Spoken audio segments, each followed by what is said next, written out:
ऐसा लगा अंत में बताइएगा जरूर। अरे बहू, चाय ले ले, उठ जा बेटा। अरे मम्मी रहने देती ना, मैं उठ तो रही थी। अरे कोई बात नहीं, खाने में क्या बनाना है वो बता दे। देख लो माँ, कुछ भी जो ये कहे बना लेते हैं। बेटा, मैंने तो जो सब्जी थी वो काट दी है, तू बस रोटियां बना लेना। ये हर रोज सुबह का सीन था ममता के ससुराल का। एक दिन पड़ोसन कहती है, अरे बहन जी, सारा दिन काम करती रहती हो, थकती नहीं क्या आप? बहू क्या करती रहती है सारा दिन? अरे वो भी कुछ ना कुछ करती ही रहती होगी। अब इतनी भी बूढ़ी तो नहीं हूं मैं जो बैठ जाऊं कि सामने काम पड़ा है और मैं बैठी रहूं। अरे लेकिन बहू की तो आदत खराब हो जाएगी जब सारा काम आप ही कर दोगी। अरे ठीक है ना, कम उम्र में हमारी भी शादी हुई थी।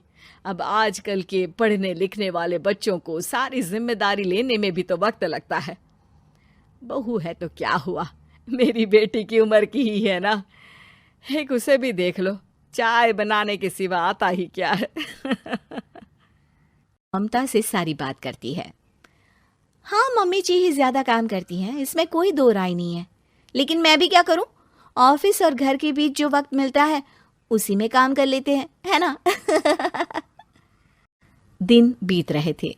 सास बहू के बीच की बॉन्डिंग अच्छी थी, लेकिन जब बहू माँ बनती है तो जो थोड़ा बहुत काम किया करती थी वो भी छोड़ देती है। बहू, ये ले, तेरे लिए बनाया है। इसको खाने से बच्चा और तू दोनों स्वस्थ रहेंगे। ठीक है माँ जी।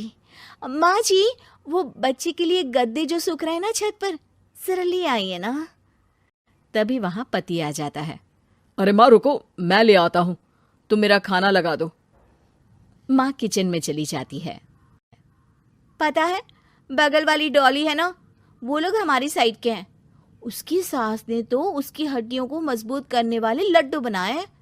उसे भी बच्चा हुआ है ना। पता नहीं मम्मी जी क्या पानी सा उबाल कर दे देती है, मैं तो बस वही खा लेती हूँ। अरे तो तुम्हारे साइड बनता है तो तुम अपनी माँ से बोल दो, वो बना देंगी। आहा, माँ की तबीयत ठीक नहीं रहती, तुम जानती हो ना, कैसे बनाएंगी वो। अरे क्या हो गया सासू माँ को? कल तक तो फेसबुक में किटी की फोटो डाल रही थी। अच्छा अच्छा, चुप रहिए। डॉली की सास ने मनाया है, तुम लोगों का भी तो फर्ज बनता है।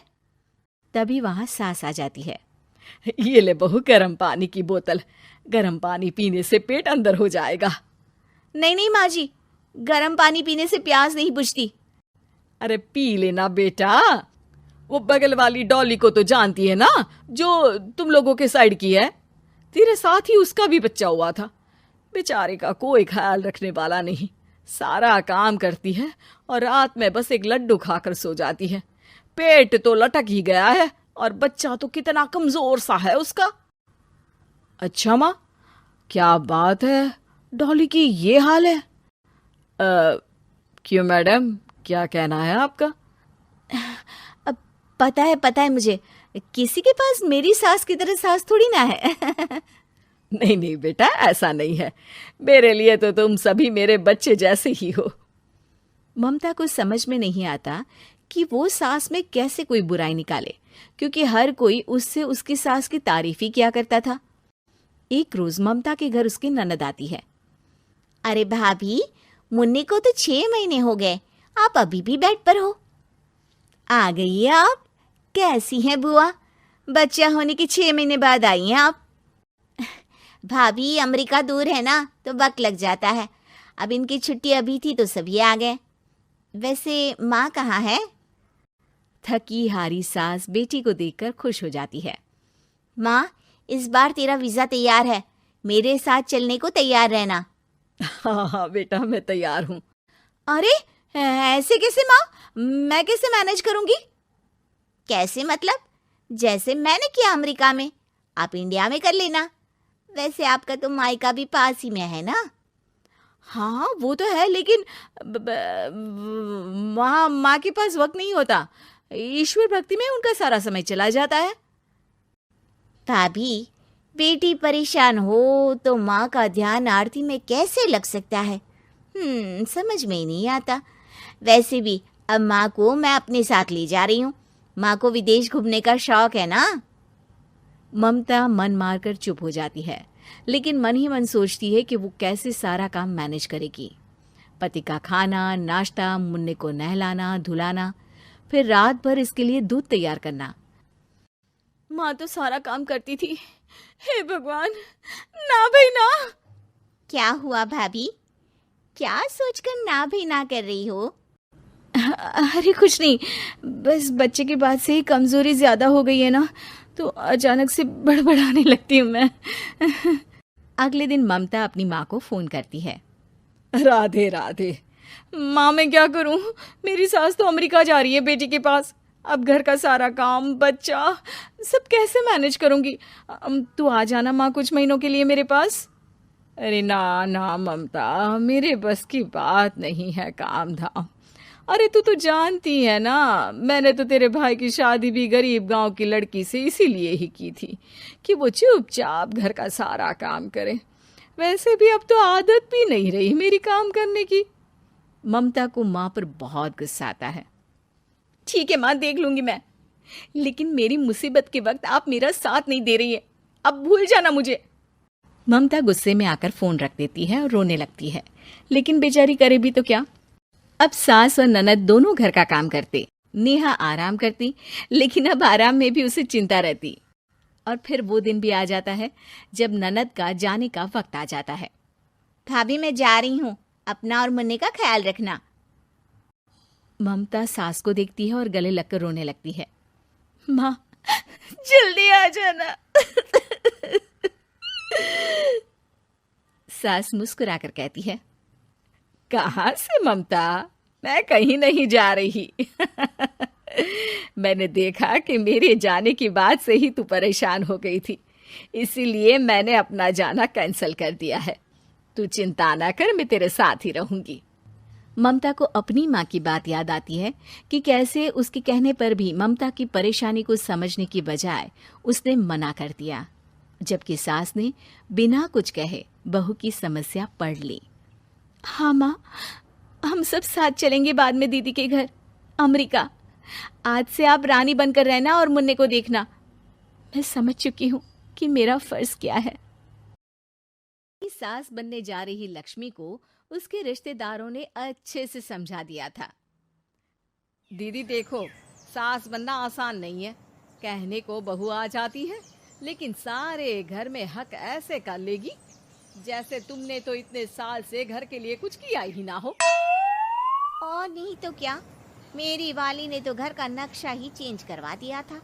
कहती है खिड़की यहाँ नहीं वहाँ करो, दरवाजा इस दिशा से खोलो और न जाने क्या क्या। अरे बताओ, 20 साल से क्या मैं गलत खिड़की दरवाजे के साथ रह रही थी? तभी वहाँ बेटी आ जाती है। हाँ माँ, और पक्का भाभी आने के बाद तो मेरा हाल बुरा ही होना है। तुम हर बात पर मुझे इग्नोर करोगी। हे भगवान, इतना सब कुछ होता है बहू के आ जाने पर, मुझे तो पता ही नहीं था। अरे एक हमारा जमाना था। अरे हमारा जमाना तो भूल ही जाओ कि सास के हाथ में कमान होती थी और हम कठपुतली। जीवन भर कठपुतली ही रहना है, पहले सास की और अब बहू की। खैर, मुर्गे की अम्मा कब तक खैर मनाती। हो जाती है बेटी की शादी और घर आ जाती है प्यारी सी पल्लवी। माँ जी चाय लीजिए। सास जो कि पहले से डरी हुई थी, हाँ लाओ लाओ। लेकिन चाय पीते ही थू, अरे इसमें किरकिरा सा क्या है? चाय में चीनी तो है ही नहीं। माँ जी वो ये बता रहे थे कि आपको शुगर की बीमारी है, तो मैंने चीनी की जगह गुड़ का पाउडर डाला है, वो शुगर के लिए ठीक रहेगा। सास गुस्से से लाल हो जाती है। अरे नहीं नहीं, मैंने जीवन भर चीनी की ही चाय पी है, तो मैं तो चीनी वाली ही चाय पीऊंगी। तुम आई और मैं नियम बदल दूं? ऐसी सास नहीं हूं मैं, समझी?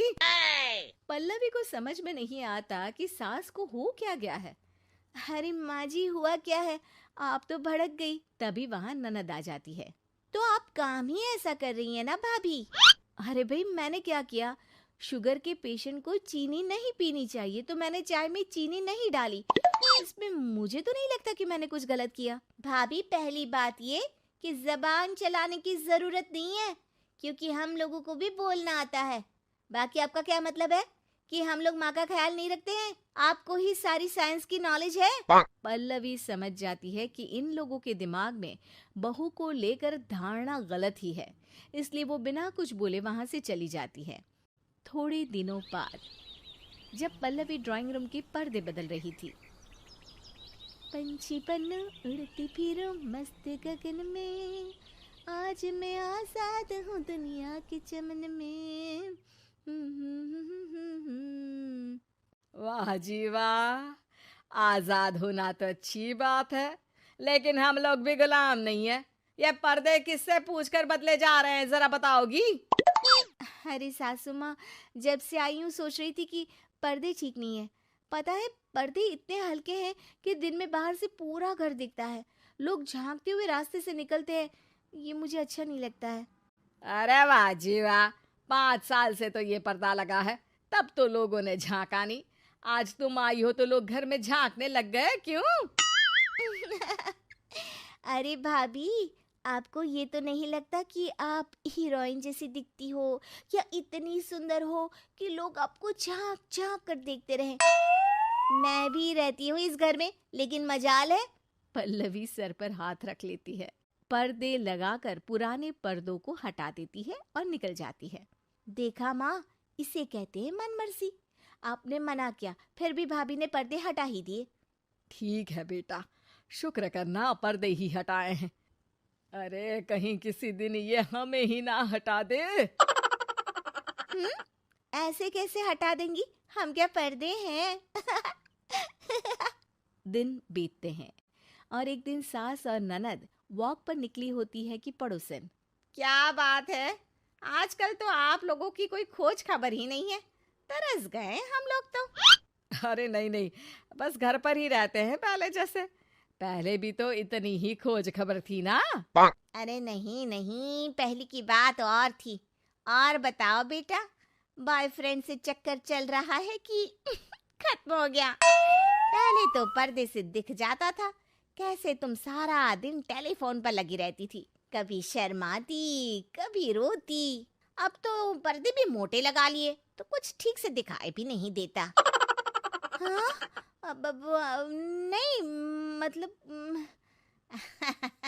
कोई ना होता है इस उम्र में। और बताओ बहन जी, बेचारी बहू से तो पहले रोज तानेबाजी होती थी आपकी। रोज देखती थी कैसे उस पर आप दोनों मिलकर बरसा करती थी। अब ठीक है ना वो? चल बेटा, ये औरत तो पागल हो गई है। अरे पागल नहीं, आदत हो गई थी। जब मन उबा तो आपकी खिड़की से झांक लिया करती थी, अब कुछ दिखाई नहीं देता तो। सास और ननद घर आती हैं, जहां बहू पर्दों को बदलने के लिए खड़ी होती है। अरे ये क्या कर रही हो? आपने ही कहा था ना पर्दे बदल देना। अब उस दिन तो उतारे थे, सोचा धोकर लगाऊंगी, आज सूख गए हैं तो लगा देती हूँ। तभी ननद चिल्लाती है, अरे नहीं नहीं भाभी, ठीक है, ये पर्दे रहने दो। वो पर्दे कम, सीसीटीवी ज्यादा थे पड़ोसियों के लिए। समझ में आ गया अब आपको? हाँ हाँ आ गया, अब जरा चाय तो बना कर ला दे। पल्लवी सास को चाय लाकर जैसे ही देती है, चाय पीकर सास झूमने लगती है और जमीन पर गिर जाती है। हाय रे भाभी, क्या मिलाकर पिला दिया माँ को, वो तो गिर ही गई। तभी बेटा डॉक्टर लेकर आता है। चेकअप के बाद डॉक्टर कहते हैं, ओ माय गॉड, इनका तो शुगर लेवल बहुत बढ़ गया है। क्या ये चीनी खाती है? हाँ डॉक्टर साहब, मैंने कई बार इनको चीनी की चाय और मीठा के लिए मना किया, लेकिन ये मानती ही नहीं। माँ को कुछ होगा तो नहीं ना? वो ठीक तो हो जाएंगी ना? अरे बहू की बात नहीं मानती तो क्या बेटी की भी नहीं मानती है ये? बेटा, आप नहीं रोकती अपनी माँ को चीनी की चाय और मीठा खाने से? बेटी क्या बोलती, उसे वो दिन याद आ जाते हैं जब उसने भाभी को इस बात के लिए भला बुरा सुनाया था। डॉक्टर के जाने के बाद, भाभी मुझे माफ कर दो, लोगों के कहने में आकर हम लोगों ने आपसे बहुत बुरा व्यवहार किया, जबकि ससुराल वालों को ये समझना चाहिए कि घर बहू का भी होता है।